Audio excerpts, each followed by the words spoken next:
Hello everyone, I'm Jeff Myers, Wildlife Viewing Program Manager for the Arizona Game and Fish Department. And today on Arizona Wildlife Views, we'll show you why dove hunting is a family affair in Yuma. That also includes the family dog named Jerry. Plus, a look at how game and fish researchers are trying to determine the best methods for restoring Arizona's endangered grasslands. And later, we'll introduce you to a photographer getting great pictures of wildlife today on Arizona Wildlife Views.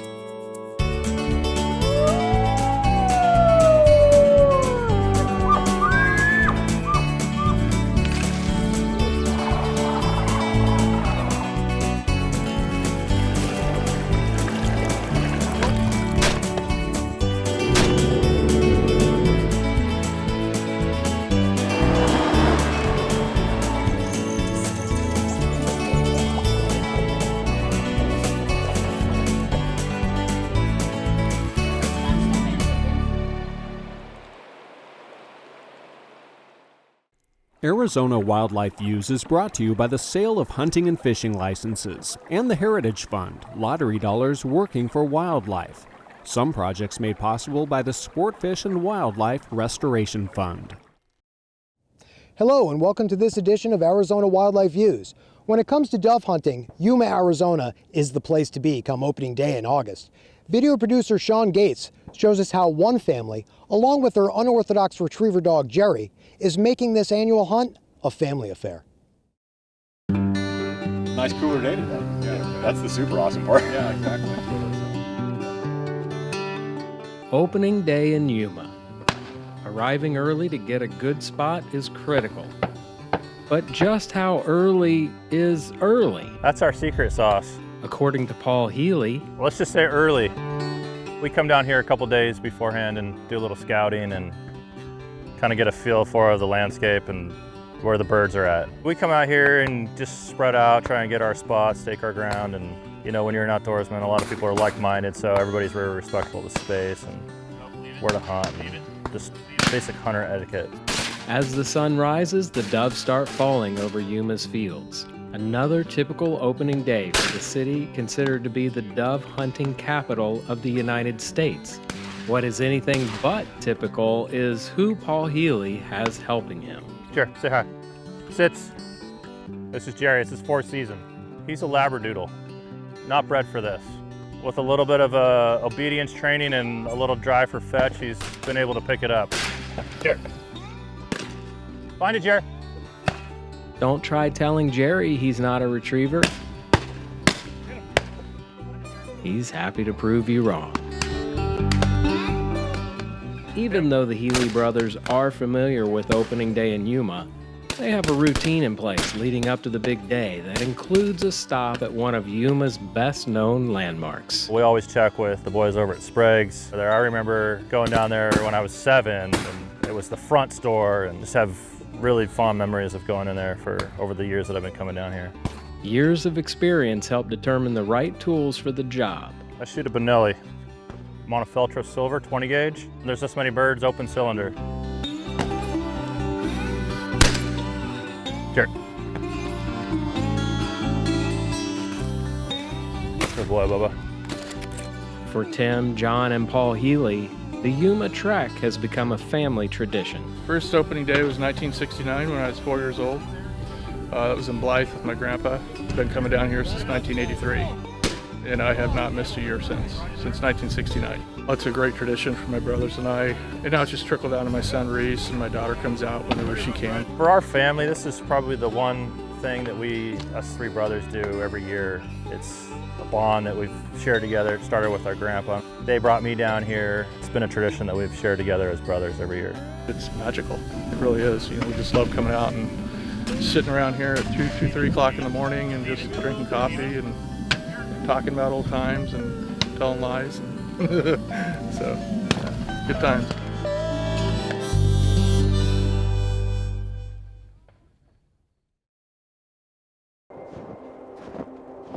So one of my goals as a wildlife photographer has been to have my work published by Arizona Highways magazine.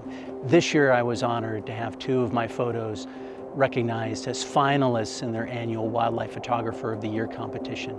And while I didn't win, just to be included in that group was a real honor for me.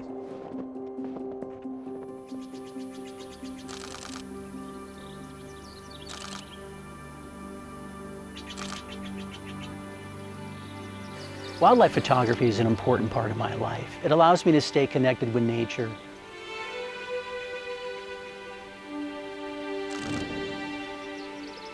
It also affords me the time to just enjoy the quiet of a beautiful natural setting.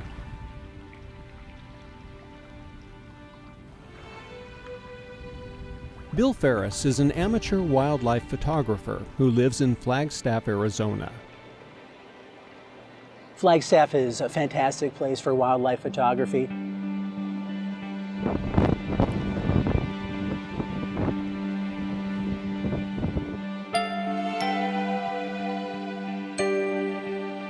Well, I've always been at home in nature. And for many years, my primary interest in photography was doing landscape photography. In fact, in 2015, I was up at the North Rim of Grand Canyon for that purpose. And one morning, I saw a herd of bison grazing in a meadow near the entrance station. So I decided to pull off the road and do some photography. These two big bison bulls started brawling with each other. And it was the most intense spectacle I'd ever seen in nature. And I was a wildlife photographer after that moment. That's what hooked me. This is pretty routine for me, is driving Lake Mary Road a little below the speed limit, just to be able to occasionally scan off to one side to see if there's anything in the meadow.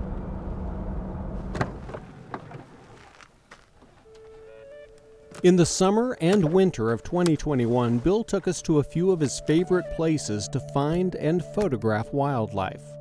He told us how he captured some of his best shots, and he shared some tips and techniques for creating stunning images of wildlife. I leave the house and I have a plan. I have an idea about the kind of photograph I'd like to make. But truth be told, I have no idea what's going to happen. And in fact, I live for those moments when something unexpected happens. And nature's always providing that opportunity. And one such opportunity, for instance, was while walking through the Coconino National Forest looking for owls. I stopped, was scanning some nearby trees, and I heard this soft buzzing. And I thought at first, is that an insect? And then I remembered, no, that sounds like the buzzing I heard in Grand Canyon when I saw a rattlesnake, and I looked down at the ground, and just to my left, there's a rattlesnake curled up on a log. And it made my day. I came home with some great photographs I had no intention of making when I left the house, but the opportunity presented itself. So you have to take advantage of that.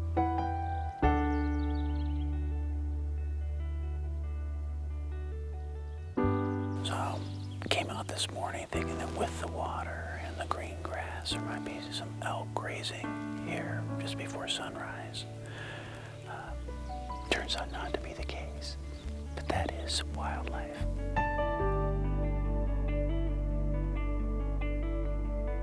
One of the things I enjoy about doing wildlife photography in the summer is if there aren't animals out, you can still enjoy a gorgeous summer morning. Just be out in this fantastic weather, and certainly much better than my winter outings.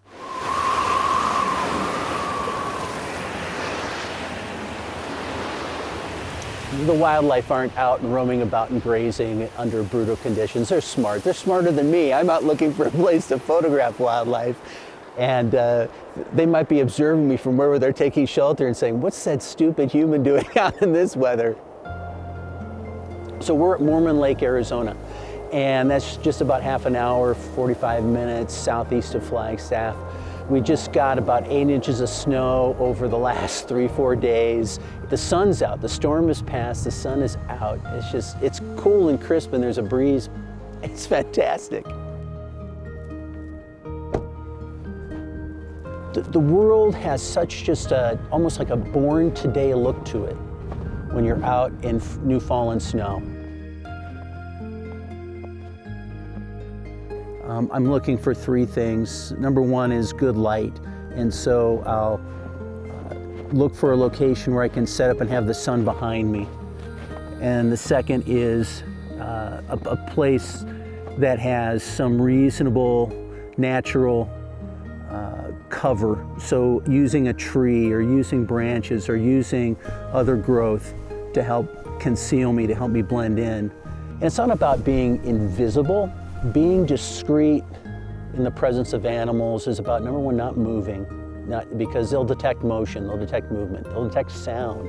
And so with the canvas hide that I use, if I'm sitting against something like a ponderosa pine or against shrubs, then the tonality of the patterns in the canvas hide will blend in and match well with the tonality of that natural environment around me. And then the third is a clean background. So if I do get an animal passing through, there's enough distance between the animal and the background, or the background is plain enough that I can make a good photo. One of my favorite winter wildlife photos is a photo I made of a coyote. I was driving along Lake Mary Road, and through the trees I saw the coyote working its way along the edge of the forest. So I drove about a quarter mile down, found a pull out and parked, and then walked with my camera down to the edge of the trees and laid down right next to a shrub and just waited. About 15 minutes later, the coyote came along, and I got a gorgeous photo of it kind of standing, looking back the way it had come.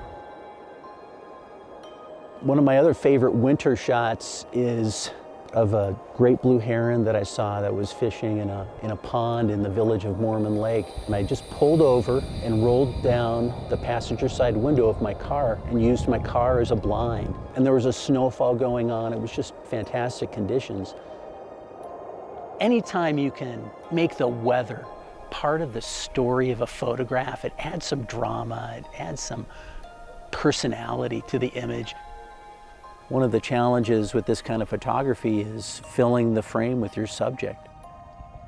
When a subject is far away, the first thing I look for is an opportunity to make that environmental photo. If I can frame the animal with the meadow they're in, the trees at the edge of the meadow, water in the area, flowers in the area, it makes for a nice composition, helps tell the story.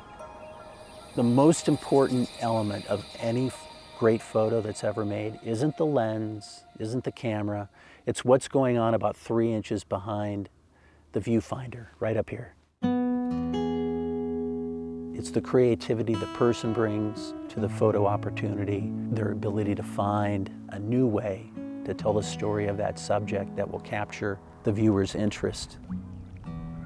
The lessons that I've taken from this experience have been, one, look for amazing light and photograph it. That's why I get out during sunrise and sunset. Dramatic light always adds to a photo. Second thing is, get at that animal's level. Having the camera and the lens at eye level with the animal brings that animal to a direct, intimate relationship with the viewer. And then the third thing is, keep it simple. A simple composition without any distracting elements, nothing distracting in the background from that subject is key to making a good photo. One of the most important aspects of being a wildlife photographer is having respect for the animals. So obviously we want to be as close to them as we can be to make a good photo, but it's even more important to be at a respectful distance so that we're not a distraction or even worse, a disturbance and altering their normal behavior. So as a photographer, I'll avoid approaching an animal, moving it from where it's grazing or having a drink. What I would much rather do is find a location where I'm confident that eventually, some morning when I'm set up there, the animals will come to me and the photo opportunities will come to me. And then it's, let's take advantage of that and make some pictures. There was one particular morning where a herd of about 100 elk were grazing and drinking from the water in Lower Lake Mary. They're about a quarter mile from where I was seated.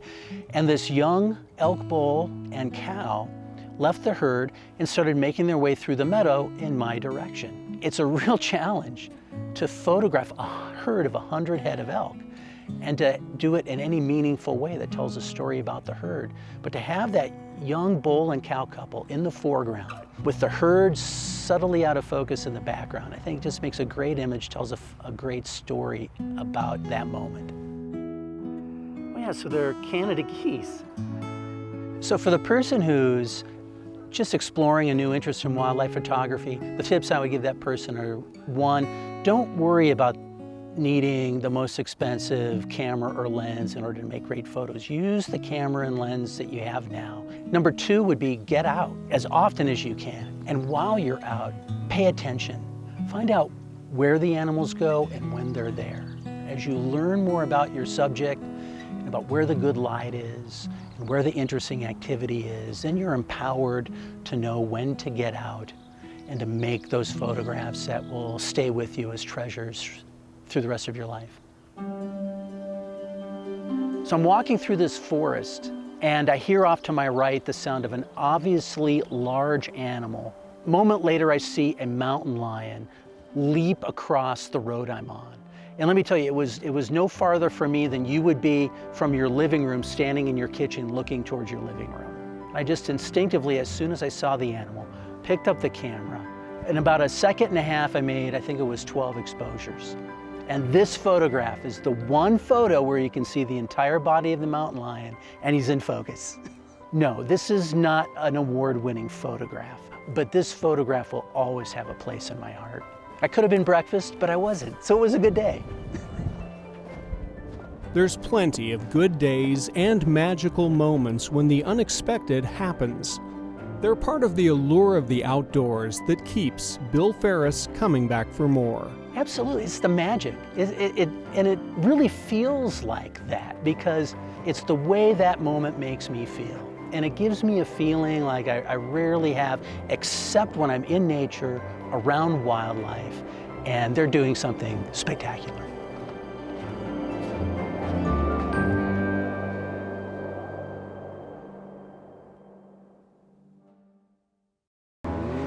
Help minimize the impacts of OHV use on wildlife and habitat by staying on designated roads and trails or in special use areas. Remember, enjoy, don't destroy.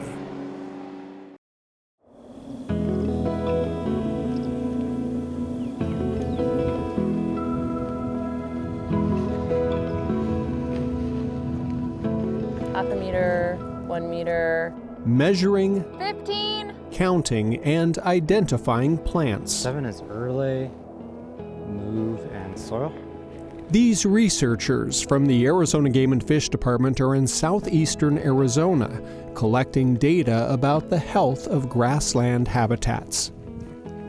Grasslands are a really important ecosystem worldwide, and simultaneously they're also one of our most imperiled. Arizona's native grasslands are home to a rich diversity of plants and animals. They provide food for wildlife and livestock. They prevent erosion, and they help to replenish groundwater by collecting rain so it can slowly seep into the soil. They serve a lot of ecosystem functions, including important habitat for wildlife, particularly grassland obligate wildlife. Like pronghorn. It's the second fastest land mammal in North America, and it relies on open grasslands to see and evade predators. Too many trees leave them vulnerable to ambush by mountain lions and coyotes.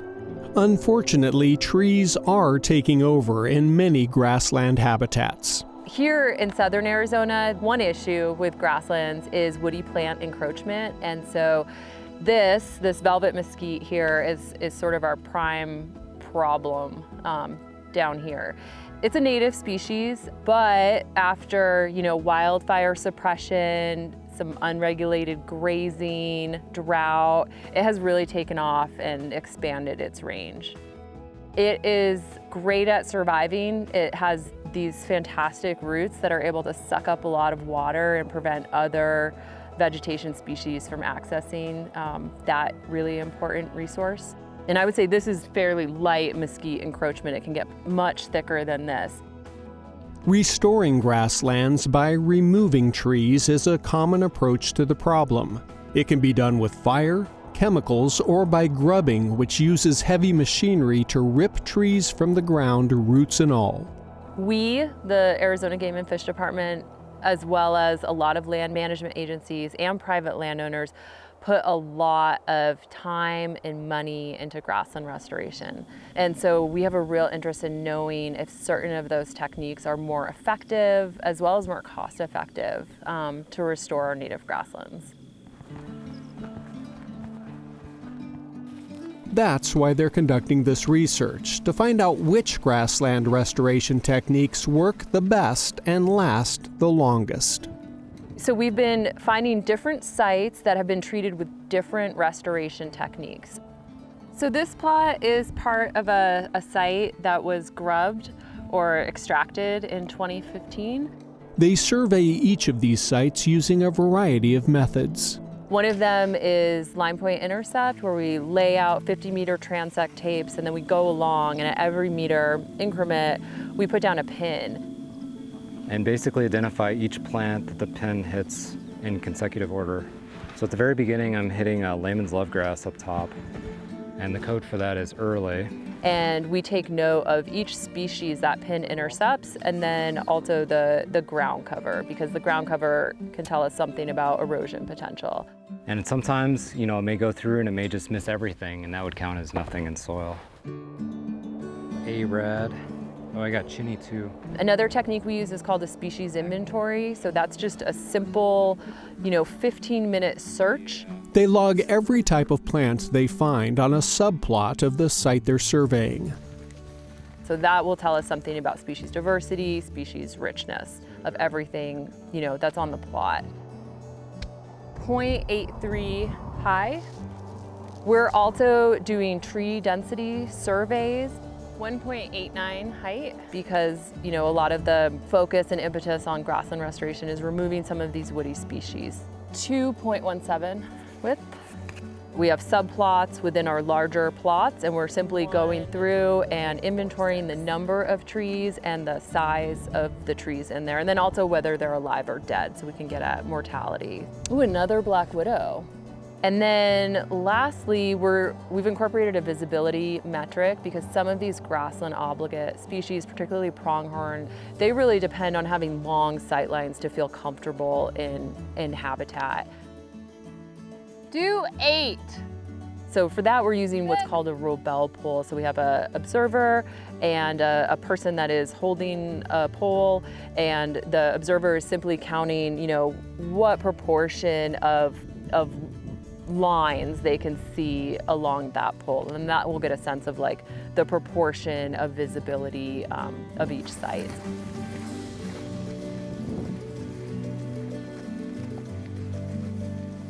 So we've moved from the treatment to the control plots. So these control plots have not been treated. So we're seeing what we would expect here, that there's a greater density of trees and larger trees.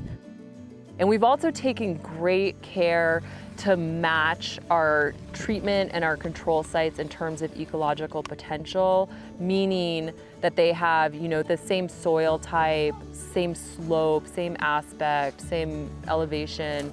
Whenever possible, we want them in the same pasture so that they're subjected to the same grazing pressures. After taking the exact same measurements on treated and control sites in southern and northern Arizona, the researchers will analyze the data. We have these different indices of grassland health that we'll be comparing between the treated and control sites, and then we'll use those to assess the level of efficacy of a certain treatment type.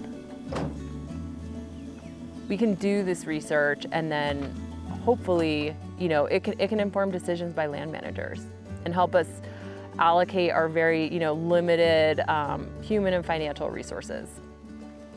It's just one more example of how the Arizona Game and Fish Department uses science to make the best possible management decisions about habitat and wildlife conservation.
That's going to do it for this edition of our show. Until next time, get out there and enjoy those Arizona wildlife views.